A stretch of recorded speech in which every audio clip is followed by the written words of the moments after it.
नमस्कार, स्वागत है आपका अपना उत्तराखंड में। उत्तराखंड की खबरों की बात करो उससे पहले आपको लिए चलते हैं लखनऊ, जहां पर प्रधानमंत्री नरेंद्र मोदी पहुंच चुके हैं।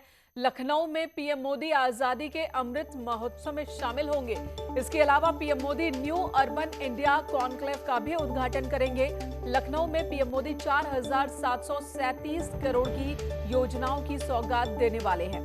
दो तस्वीरें इस वक्त आपके सामने। लखनऊ पहुंचे हैं प्रधानमंत्री नरेंद्र मोदी और आज 4,500 करोड़ से ज्यादा की योजनाओं की सौगात लखनऊ को देने वाले हैं प्रधानमंत्री। प्रधानमंत्री थोड़ी देर पहले अमौसी एयरपोर्ट पहुंचे और उसके बाद देखिए आगे बढ़ते हुए पीएम मोदी आपको नजर आ रहे हैं। पीएम के आज के कार्यक्रम को विस्तार से आपको आगे भी बताते रहेंगे। और चलिए अब बात उत्तराखंड की कर लेते हैं। सीएम पुष्कर धामी के केदारनाथ दौरे की बात करते हैं। सीएम धामी आज केदारनाथ के दौरे पर हैं, जहां पर वे निर्माण कार्यों का जायजा ले रहे हैं। सीएम केदारनाथ में हो रहे पुनर्निर्माण कार्यों का निरीक्षण करेंगे। सीएम धामी के साथ पर्यटन सचिव दिलीप जावलकर भी मौजूद हैं। केदारनाथ रवाना होने से पहले पर्यटन सचिव ने बताया कि दूसरे फेज में वहां पर काफी काम हो रहे हैं, जिससे यात्रियों को सुविधा मिलेगी आने वाले दिनों में। साथ ही उन्होंने कहा कि 20 अक्टूबर तक वहां पर आदि शंकराचार्य की मूर्ति की स्थापना भी होनी है।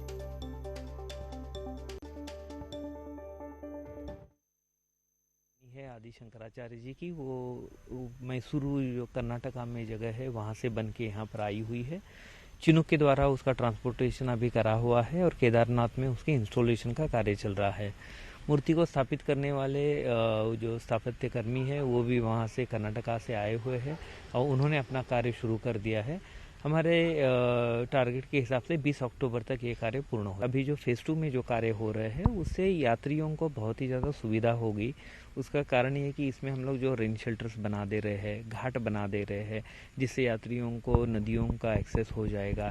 साथ ही साथ पब्लिक कन्वीनियंसेस की जो वहाँ पर सुविधा है। हमारे ईशानेश्वर मंदिर का पुनः बनना है वहाँ पर, रावल है और हमारे भोग मंडी है। इस तरह की जो संरचना वहाँ पर आवश्यक होती है हमारी यात्रा को सुव्यवस्थित संचालित करने के लिए, ये सभी कार्य हमारे फेज़ 2 में होने हैं। इधर चारधाम यात्रा में महज 1 महीने का वक्त बाकी है और इससे पहले यात्रियों की संख्या बढ़ाने को लेकर नैनीताल हाईकोर्ट में आज सुनवाई होगी। राज्य सरकार ने याचिका दाखिल कर ये मांग की थी कि यात्रियों की संख्या बढ़ाने की इजाजत दी जाए। सरकार ने कोर्ट से कहा कि अब तक कोई भी कोविड का मामला सामने नहीं आया है। चारधाम यात्रा के दौरान लोगों को दर्शनों का लाभ मिल सके और बड़ी संख्या में, इसके लिए संख्या बढ़ाने की जरूरत है। सरकार ने कहा कि बद्रीनाथ और केदारनाथ में 3,000 लोगों को दर्शन की अनुमति मिले। साथ ही गंगोत्री में 1,000 और यमुनोत्री के दर्शन के लिए 700 लोगों को इजाजत दी जाए।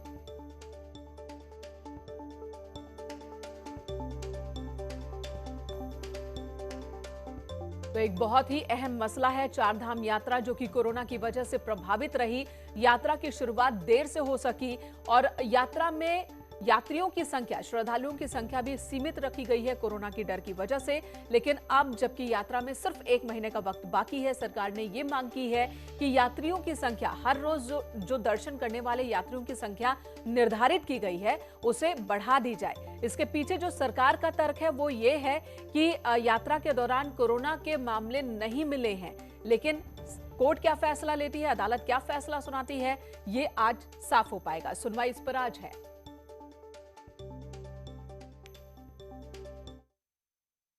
उत्तराखंड हाईकोर्ट के आदेश के बाद चारधाम यात्रा शुरू हो गई, जिससे तीर्थ यात्रियों और कारोबारियों में खुशी की लहर थी। लेकिन धार्मिक यात्रा पर आए कर्नाटक के यात्रियों का अनुभव अच्छा नहीं रहा। क्या है पूरा मामला, देखिए ये रिपोर्ट।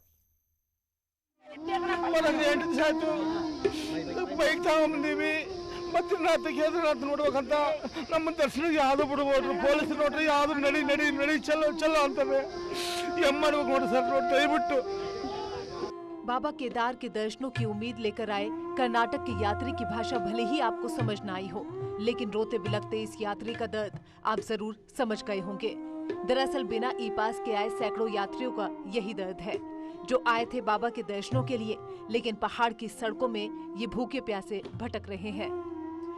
मैं कर्नाटक के लोग हैं, चारों धाम के लिए आए, बद्रीनाथ नहीं छोड़े, 3 दिन बैठ गए, बाइक में आए, इधर आ गया तो सुबह से पुलिस का पाँव पड़ रहा हूँ, बोले तो वो नहीं माना और 2 दिन होगा भूखे ये।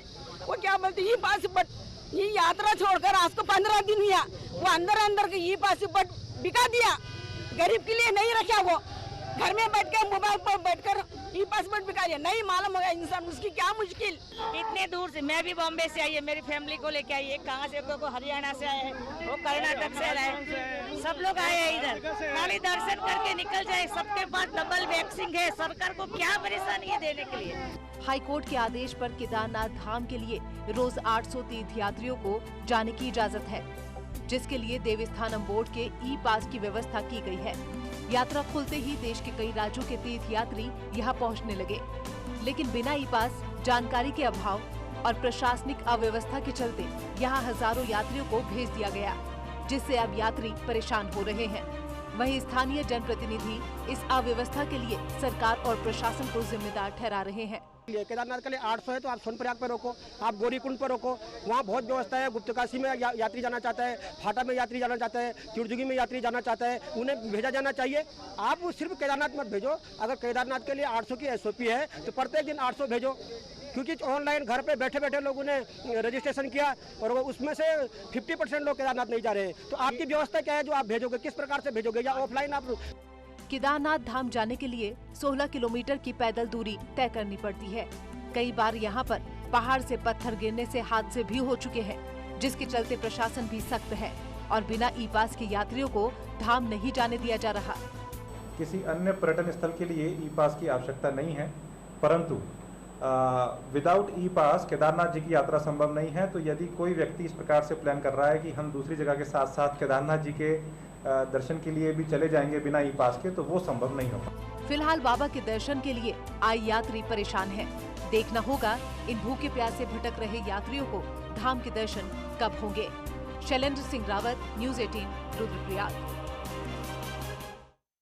पहले कुंभ और अब चारधाम यात्रा के दौरान इस व्यवस्था की वजह से सरकार की किरकिरी हो रही है। हालांकि जो तीर्थ पुरोहित है उनका कहना है कि देवस्थानम बोर्ड की वजह से हालात ऐसे बन गए।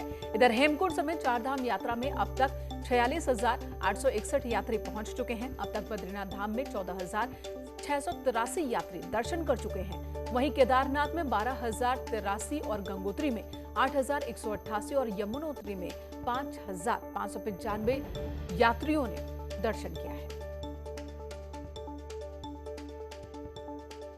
इधर पंच केदारों में से एक मदमहेश्वर में बीते रोज देर शाम भारी बारिश हुई, जिससे पूरे मदमहेश्वर मंदिर प्रांगण में पानी भर गया। बताया जा रहा है कि इससे मंदिर के प्रांगण में रखा सामान भी खराब हो गया। स्थानीय जनप्रतिनिधि लंबे वक्त से जिला प्रशासन और सिंचाई विभाग से मंदिर की सुरक्षा को लेकर योजना बनाने की मांग कर रहे हैं, लेकिन अब तक जिला प्रशासन ने इसका संज्ञान नहीं लिया। खबर हरिद्वार से, जहां पर अखाड़ों की जमीनों पर बने फ्लैट में बड़े पैमाने पर स्टाम्प चोरी का मामला सामने आया, जिस पर एडीएम वित्त की ओर से कुछ लोगों को नोटिस जारी किया गया। हालांकि 1 महीने का वक्त बीत चुका है, बावजूद इसके अब तक नोटिस पर कोई कार्रवाई नहीं, प्रशासन को कोई जवाब नहीं मिला है। मामले में शिकायतकर्ता हाईकोर्ट की शरण लेने की बात कर रहे हैं। वहीं जिलाधिकारी विनय शंकर पांडे का कहना है कि मामले की जल्द सुनवाई होगी। अगर स्टाम्प चोरी पाई जाएगी तो फिर नियमानुसार कार्रवाई भी होगी। आपको बता दें कि हरिद्वार में अखाड़ों की भूमि पर फ्लैट बनाकर बिना रजिस्ट्री के बेचे गए हैं, जिसमें खरीदार और विक्रेता भारी मात्रा में स्टाम्प ड्यूटी चोरी कर सरकार को राजस्व का नुकसान भी पहुंचा रहे हैं। बहुत सारे ऐसे विभाग हैं जिनकी ये अखाड़े वाले चोरी कर रहे हैं। हमारे ठीक पीछे ये बना हुआ कॉमर्शियल कॉम्प्लेक्स, इसमें भी 100 रुपए के स्टाम्प पेपर पे एक ब्लैक तैयार किया जाता है, अनरजिस्टर्ड ब्लैक, और उस पे वो फ्लैट को आजीवन उसको स्वामित्व दे देते हैं, जो स्टाम्प एक्ट के विरुद्ध है। तो मैं उम्मीद करूंगा कि सरकार इस पे चेतेगी, और मैं उम्मीद करता हूं कि अगर कुछ नहीं होता है 15 दिन के, मैंने भी कलेक्टर साहब कहा कि कुछ नहीं होगा तो मैं फिर माननीय उच्च न्यायालय की शरण में जाऊंगा। तो अभी कुछ रिपोर्ट्स प्रतीक्षित हैं और कुछ जगह फिजिकल इंस्पेक्शन 2-3 का मैंने भी लगा रखा है, और ये शायद अक्टूबर के 2nd वीक में है, जहाँ तक मुझे याद आ रहा है। तो इसमें आप ये मान के चलिए कि अगर स्टाम्प की चोरी है तो उसमें तो कार्रवाई होनी ही है, क्योंकि सब फैक्चुअल है ये।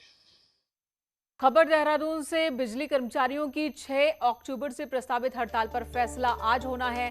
सीएम के साथ होने वाली बैठक के बाद यह फैसला होगा। हड़ताल पर फैसला होने की उम्मीद की जा रही है। इससे पहले कई दौर की बैठकें हो चुकी हैं बिजली कर्मचारियों और प्रशासन के बीच। सरकार के साथ भी कई दौर की बैठकें हुई, लेकिन 6 अक्टूबर से हड़ताल पर जाने के ऐलान पर इस वक्त बिजली कर्मचारी कायम हैं।